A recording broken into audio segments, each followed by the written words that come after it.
All right, so my presentation is titled Black Athlete Activism in Contemporary Pop Culture, Reconceptualizing Inscription in White Dominant Spaces. And again, my name is Alicia Hatcher. I'm an assistant professor of English at the University of Scranton.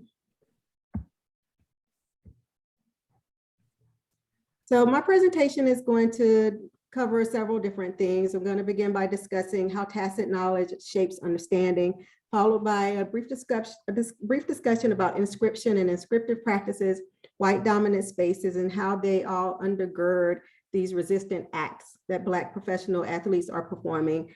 That's going to be followed by a discussion about Naomi Osaka's mask wearing, and then I'll conclude.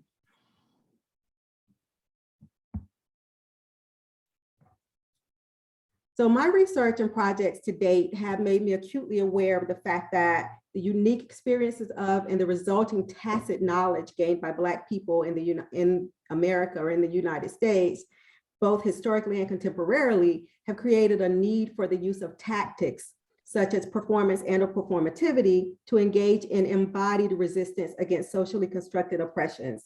To explore how experiences shape knowledge, I draw from the work of two scholars, philosopher and physical chemist Michael Polanyi, whose work explores tacit knowledge and its relationship with experiences, and the work of organization theorist Ikejiro Nanaka, who explores the relationship between tacit or implicit knowledge and explicit knowledge.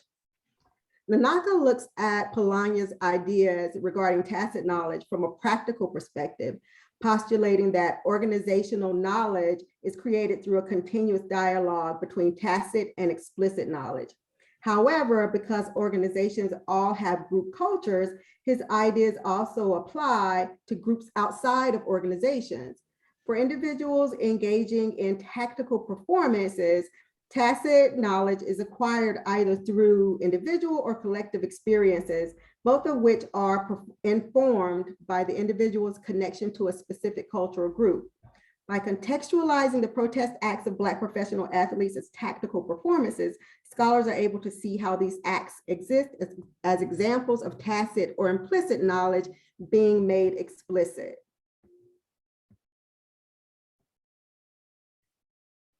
Now, for Black people in the United States, one of the concepts that shapes our tacit or explicit knowledge is inscription. Bachner defines inscription as a scene that takes place when a material surface is breached and forced to wear marks. For Black people, the hue of Blackness is the mark. And the ensuing negative metaconceptualizations of Black people creates opportunities for them to be placed in what Butler refers to as the zone of uninhabitability. Now, what Butler means here is that bodies, and therefore people, are placed in these specific categories based on their proximity to whiteness. Those who are not white are excluded, existing in what Butler refers to as an abjected outside. Because they exist within this zone of uninhabitability, in this abjected outside, then they become victims of what I refer to as inscriptive practices, which are those strategic efforts, both discursive and physical practices, that have historically been used to establish, enforce, and reinforce their placement as the other in our society.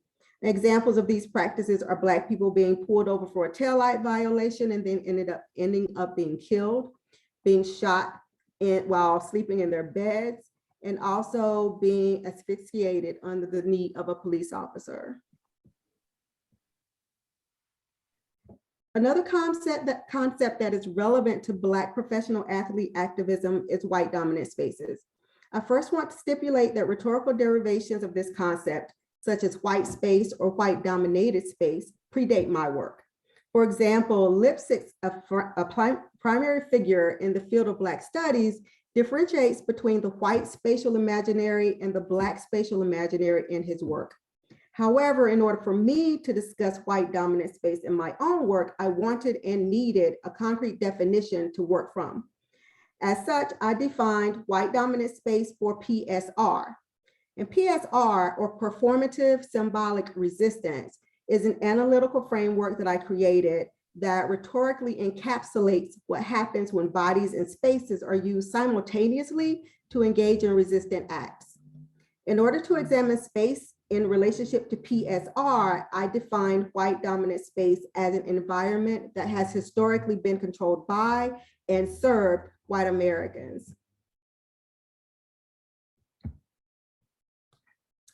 So thus far, I've discussed tacit or explicit knowledge and its relationship to inscription and inscriptive practices. And as I've also offered a definition of white dominant spaces for PSR.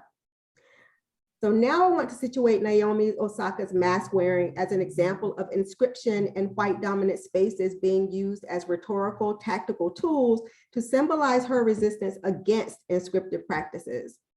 To do this, I analyze her activism using the PSR puzzle. The PSR puzzle is a data collection tool I created that establishes criteria for determining if a protest can be considered performative symbolic resistance. So as you can see here, I've used the PSR puzzle criteria to collect data regarding Osaka's mask-wearing activism. I compiled data based on who this activist was, what specific act she performed, when she performed this act, both in chronological and kairotic time, where she performed the resistant act and why the act was performed, or what specific acts precipitated her resistant act.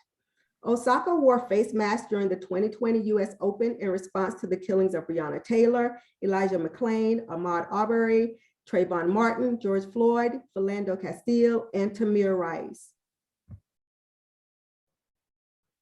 Now, one additional element of the PSR puzzle is intentionality plus why. Within the context of this current discussion, why do Black professional athletes engage in tactical performances like PSR? What is their intent? Whereas we can assume or surmise, the answer to this is often found in the post-game or post-match interviews following the resistant act or in their own writings. And here you can see a tweet Osaka posted before her mask activism, giving us insight into her intentions. She refers to herself as a Black woman, and she discusses two specific exigencies: Black people continuously being killed, and her desire for this conversation about inscriptive practices to be started in tennis. 5 days later, she began wearing the 7 face mask on the tennis court, a white dominated space. By wearing these 7 masks, Osaka engaged in PSR, allowing her body to be used as a tactical tool in her resistant performance. Her tacit knowledge regarding how Blackness is perceived in the United States informed her use of her Black body and the white dominant space of the tennis court to engage in a tactical performance, which forced her audience to engage with her Black body at that time within that space as something other than just entertainment. Analyzing Osaka's tactical performance in this way helps us understand how Black professional athletes can and do use their understanding of inscription and white dominant spaces to force their audiences to reconceptualize them and the white dominant space in which their resistance is performed. Thank you.